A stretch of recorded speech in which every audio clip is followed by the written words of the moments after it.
Yo, Al, baby. There would be a better chance of these guys to talk to Al. We see him every You weekend. were like this with them. Oh yeah, we're like You that. were like that with them back seat. How about that? How about that? That never happens. Never ever.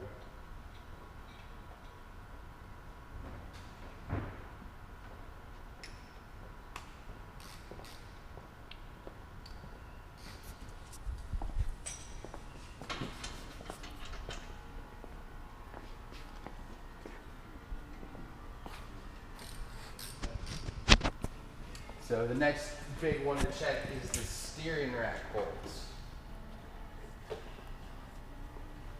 Okay, the underneath sides of these cars being so low take a beating, don't they?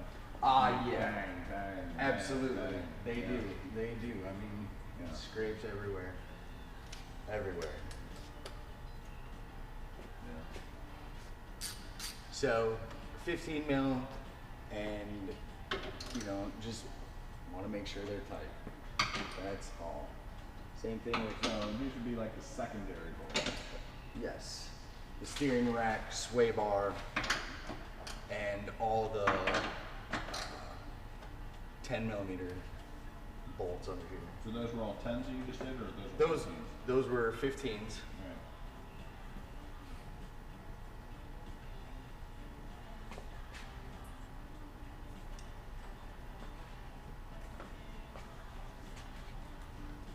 And then I just go and check all the 10s I can see under here.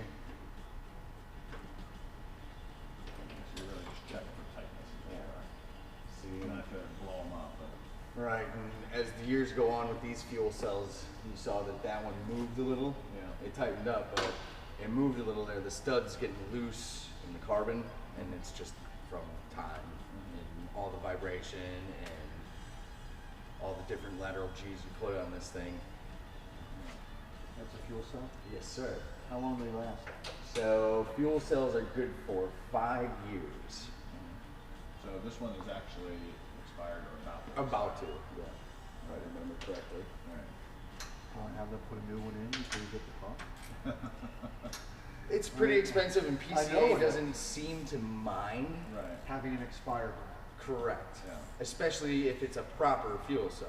Right. That's a proper fuel But cell. what deteriorates you would need to It's the, replace? the fuel. It just sits there, and they say it will eventually erode the bladder, just because of all the nasty chemicals.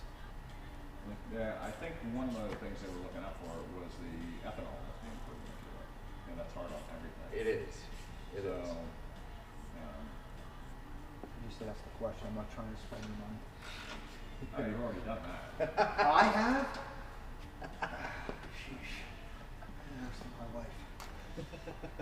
Yeah, I think when Jeff and I talked about it, we said, maybe at the beginning of next season, or kind of depends on. Yeah. Absolutely. And then I just like to look, make sure my steering rack lines aren't bleeding. When I come back down, I look at it again anyways.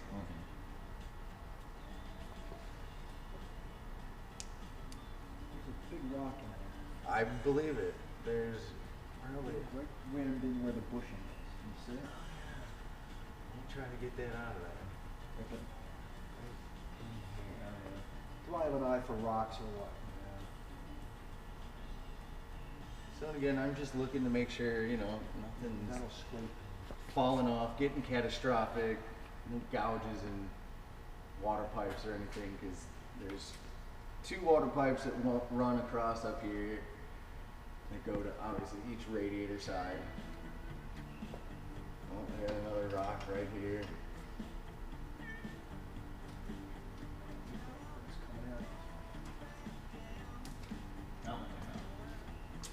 Yeah, the secret for that is that's a big sign. It is. And it's jammed up.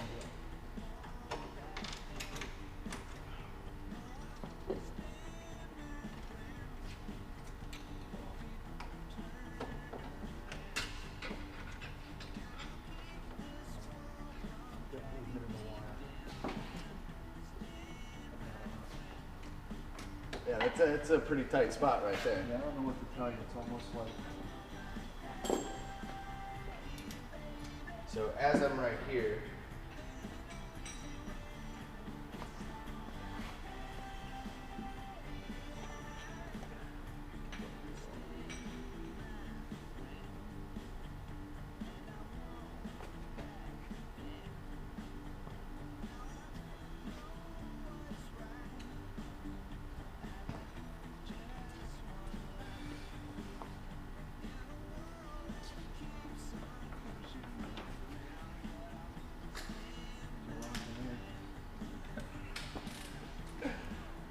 while I'm here as well, I will check this torque, and I will check my my camber bolts just to make sure everything's tight. I can see it here, and it'll be okay.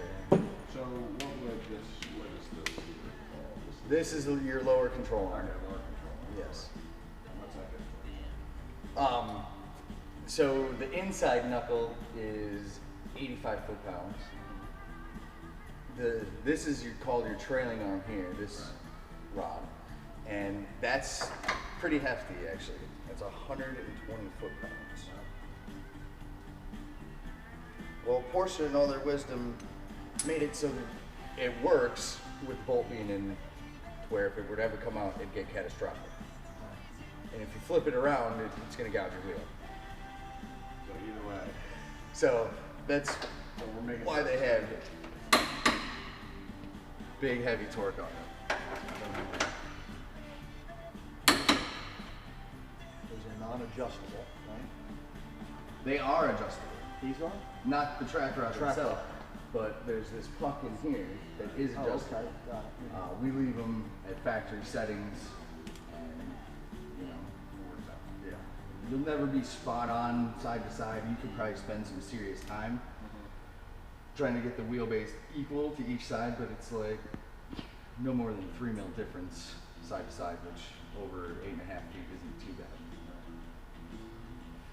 So we've gone through, we've looked at all this stuff under here, and put my wrench on my 13s. Confirm it. Tight.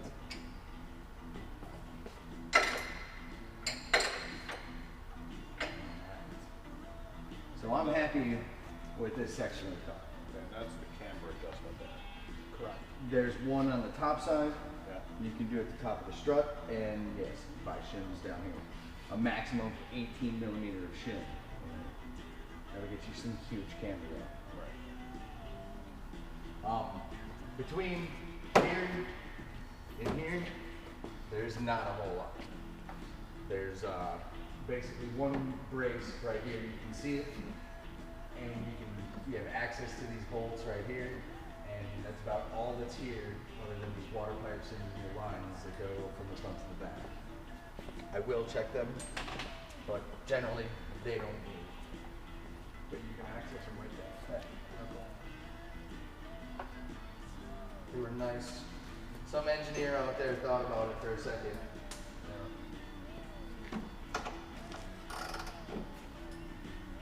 Because to get that panel off, you essentially have to take all of it. And again, it's just the tightness. You know? If it's not moving.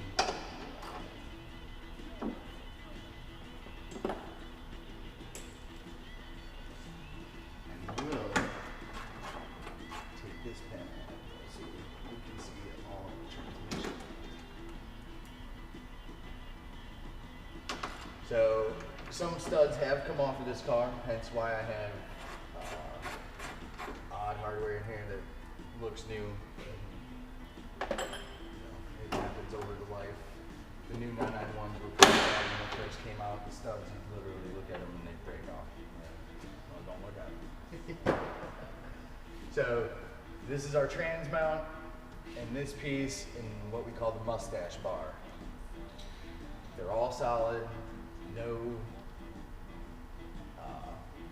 no rubber parts in there or anything.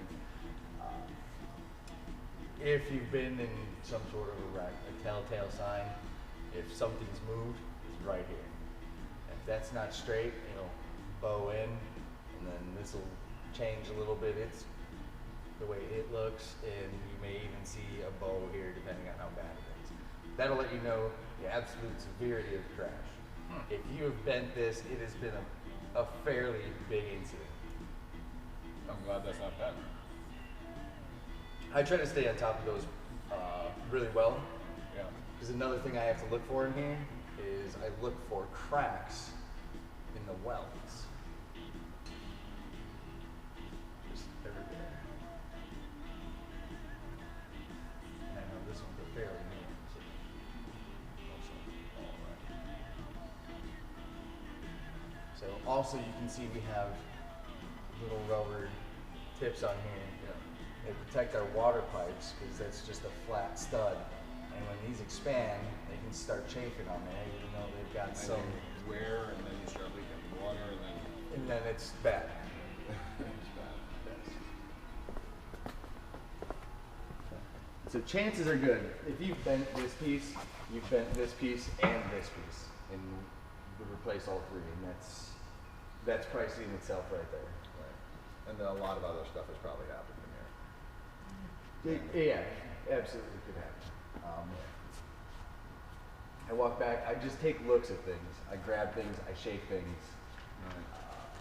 Mainly the water pipe fittings, the gearbox stuff. Just look to make sure that, it's all happy, nothing's dumping anything out. Stuff like that. But it looks pretty happy under here, which is good. This car's always well maintained. What would the service light be out of all the lower control arms with the ball joints? It's dependent. Some are better than others. It's not a streetcar part, but it's not. It's just like a regular streetcar ball valve. I mean, it's a pressed in sealed non-serviceable unit. Generally, we'll see a little over a season out of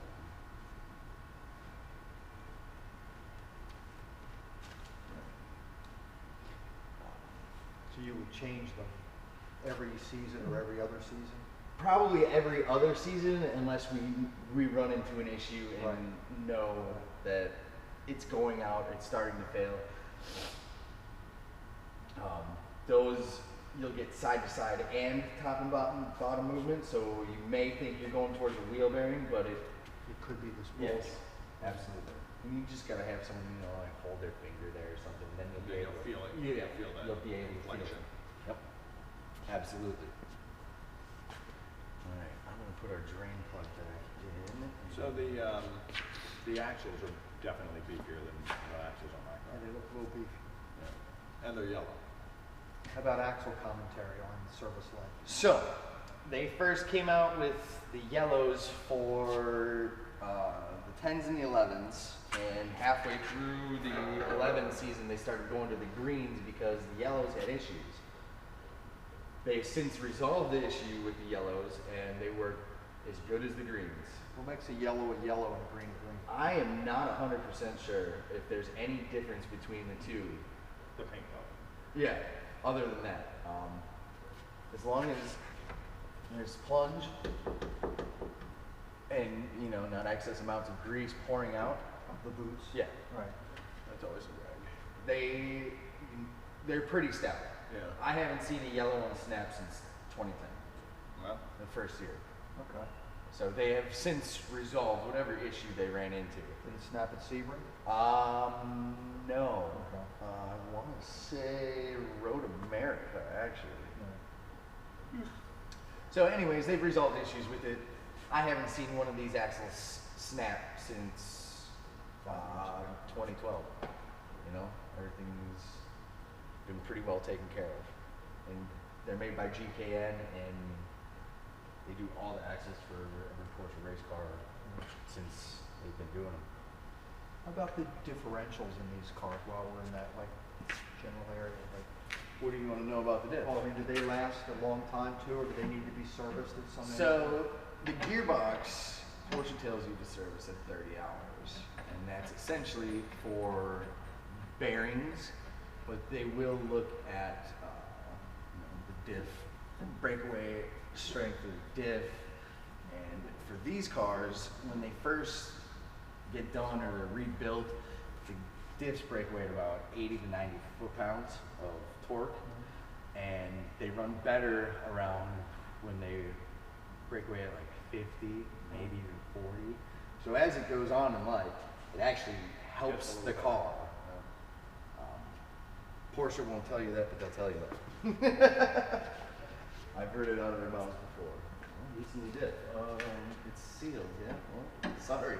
How many foot-pounds for that bolt? That right there.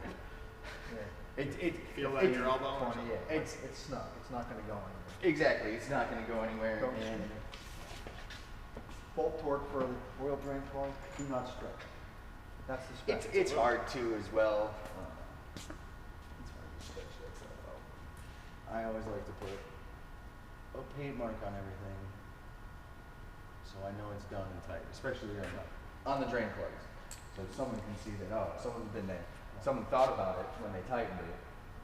Chassis bolts too? I don't You're like gonna do them anyway? I don't like paint marking them. Yeah. I like to just be in there and touching Do them them all anyway. the time. Right. You know, it to my own peace of mind. I like to not have issues with cars at all. So we're close, but they're all relatively that close in tolerance. Yeah. No, Only use a millimeter. essentially, yeah. And now you go right to the drain and the sump, Yeah. right?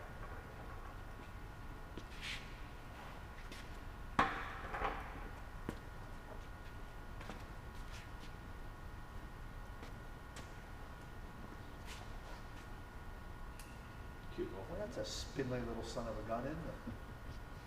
Like, why are mine 3 times that robust? No, I mean, but a man of your caliber. Man of my caliber? Yes. Yeah, look at that. That is So it's free flowing free flowing. when you open all that stuff up. So it's worth it. It's worth it. Yeah. It doesn't go. Yeah. I don't want to hijack the conversation, but Brent, are you familiar with how to adjust these anti-roll bars?